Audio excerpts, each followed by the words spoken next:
5月是温馨的季节，伫个台南市议会1楼大厅，目前正展出王昭婉加何文静翁仔某的雕塑艺术展，总共有32件作品，有田园的景致、动物加人物的雕塑，每一件充满亲情甲母爱。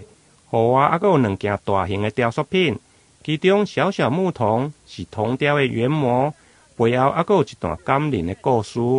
王朝万老师呢，他夫妇在国内非常有名气，他们是属于国家级的艺术家，他的艺术品呢不必经过审查就可以直接认定为艺术品。那这件呢，非常的值得有看头。这是上影集团的王董事长呢，伊细汉就无看到因兄哥，因兄哥就去用来做群牛，细汉就看牛，饲牛、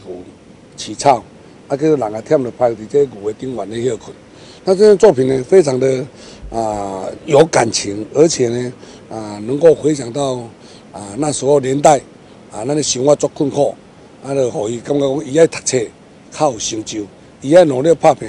较会当出人头地，所以伊就今仔有成就了。回想到伊永远无法当见到的兄哥，想起着这个作品，伊细汉咱看牛，忝的时候饲牛的背顶，这作品非常的棒。这件作品是那个我们上影科技左董事长捐赠给6家国小，这件算是原模，那个铜雕已经放置在6家国小了，这原模我就可以将它带出来，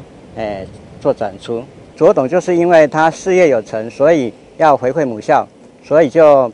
叫我来为他们创作一件，就是那个时候小时候他大哥那个时候就去当长工，去扛牛那个情景，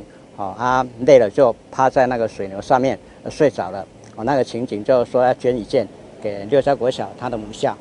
还有就是这样子。议长郭信良表示，王昭婉加何文静翁仔某2位是台南杰出的雕塑艺术家。王老师的作品曾经连续得到地方美展的桂花奖的肯定，并且列入永久不免审查的艺术家。